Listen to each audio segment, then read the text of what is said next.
Assalamualaikum warahmatullahi wabarakatuh. Kembali lagi bersama saya Hibatur Rahma. Welcome back to my channel. Kali ini kita akan membahas tentang sistem informasi akademik. Oke, next. Baik, di sini saya akan membahas yang pertama, yakni CMS. Apa itu CMS? Content Management System, yang dimana fungsi dari CMS ini merupakan tampilan utama sebelum masuknya ke sistem informasi akademik. Baik teman-teman, ini dapat kita lihat bersama, ini merupakan tampilan dari SMP IT Al-Azhar yang telah kami bersama dari kelompok 3, yang dimana di atas ini ada namanya header.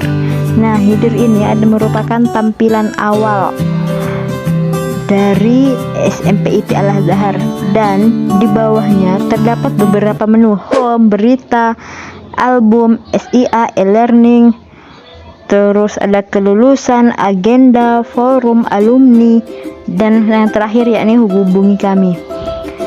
Di dalam SIA terdapat CBT, terus e-learning dan lain-lain.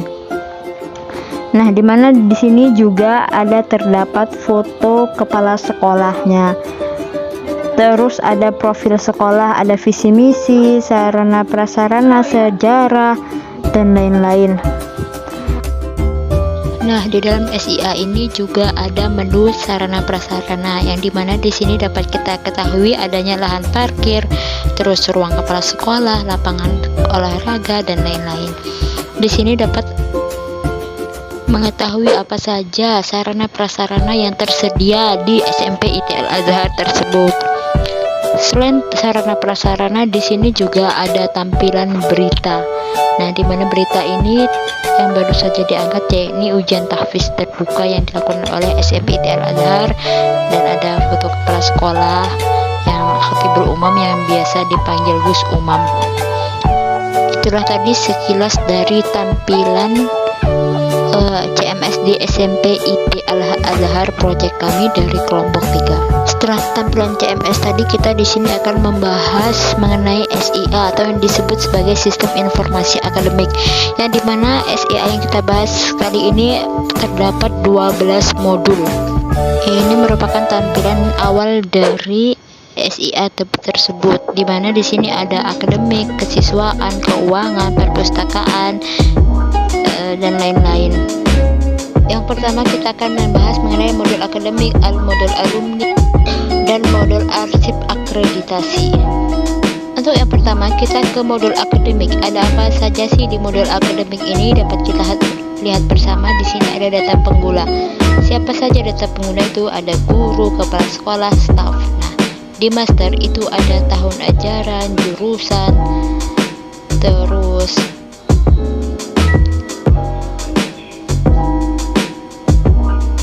kelas, kelompok, dan lain-lain. Terus ada data siswa, wali siswa, pindah, kenaikan kelas, ataupun jadwal pelajaran.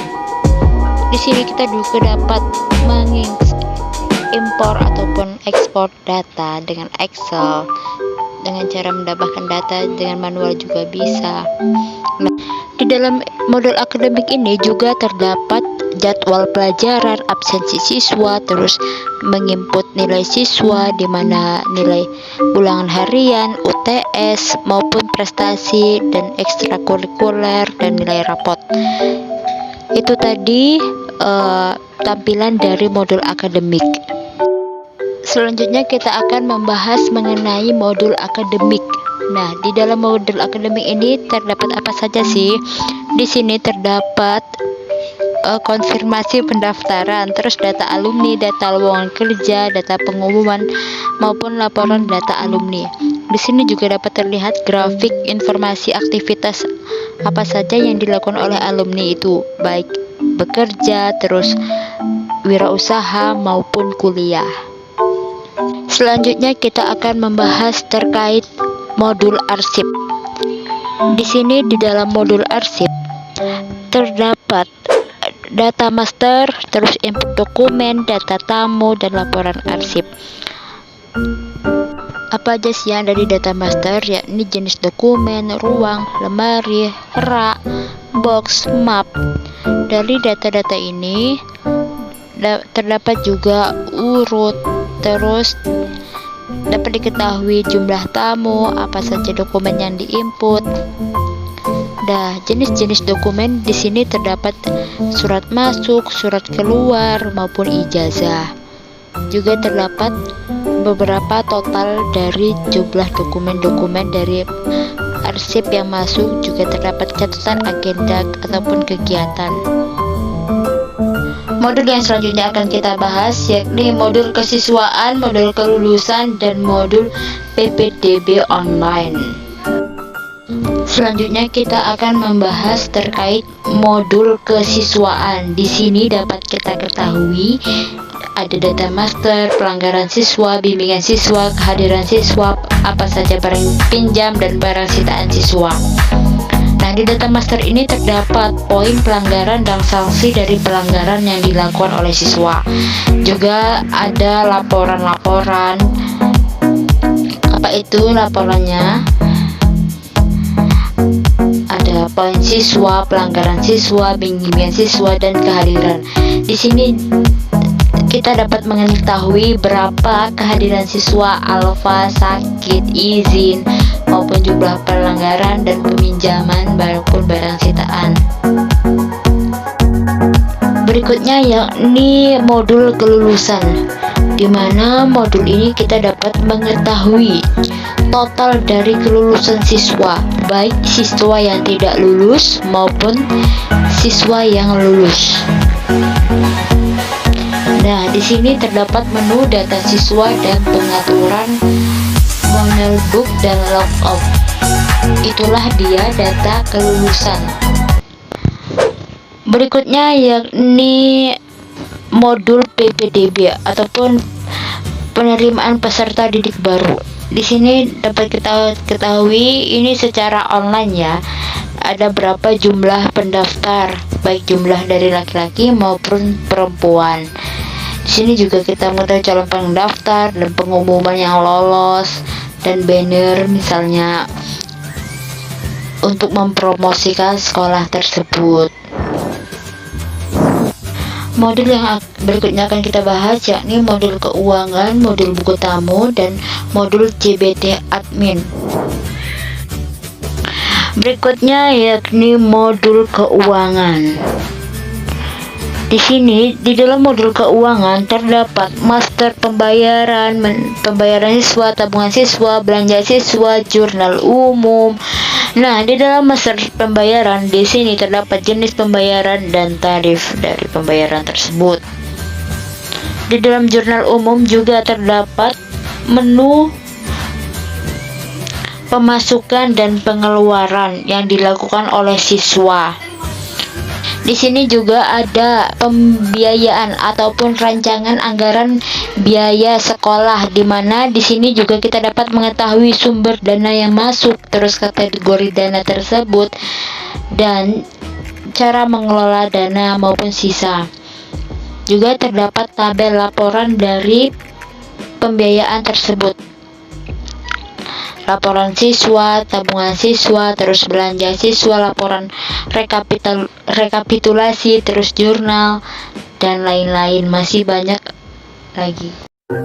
Berikutnya kita akan membahas terkait modul buku tamu. Di sini terdapat menu daftar buku tamu, daftar agenda, video, dan kata mutiara. Nah, dari modul ini kita dapat mengetahui jumlah kunjungan. Di dalam buku tamu ini terdapat nama, asal ataupun instansi, alamat, keperluannya, dan berikutnya kita akan membahas terkait modul CBT, di mana modul ini hanya yang admin yang bisa mengakses dari modul CBT ini. Di modul CBT terdapat dari data modul, yang dimana topik soal, terus data peserta, data grup, terus cetak kartu, data tes, tambah tes, dan masih banyak lagi. Dan terdapat juga laporan.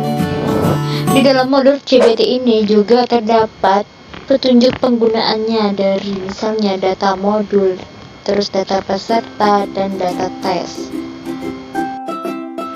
Baik, ini 3 modul terakhir yang akan kita bahas, yakni modul e-learning, Sarpras, dan perpustakaan. Berikutnya kita akan membahas terkait modul e-learning. Nah, di dalam modul e-learning ini terdapat beberapa menu. Yang pertama yakni data master. Di sini terdapat daftar jurnal dan daftar materi. Jadi, jurnal maupun materi dapat kita akses melalui modul e-learning ini. Juga di sini juga terdapat grafik, Selanjutnya yakni kita akan membahas terkait modul Sarpras. Nah, di sini terdapat data master. Dalam data master terdapat jenis barang, ruang, lemari, rak, dan jumlah map. Di sini juga terdapat jenis barang itu termasuk dalam sarana ataupun prasarana. Nah, di sini dapat kita ketahui berapa jumlah Sarpras, jumlah rak. Sekarang kita akan membahas modul perpustakaan. Ini merupakan modul yang terakhir, di mana di sini terdapat data master, terus transaksi, terus data siswa, laporan. Di data master ini ada data buku online maupun kategori buku. Dan transaksi di sini ada peminjaman, pengembalian, dan daftar denda. Di laporan juga terdapat data buku, laporan. Nah, itulah data perpustakaan. Di sini juga kita dapat mengetahui data buku, jumlah pengunjung, dan lain-lain. Sekian penjelasan maupun presentasi yang dapat saya lakukan. Wallahul muwaffiq ila aqwamit thoriq. Wassalamualaikum warahmatullahi wabarakatuh.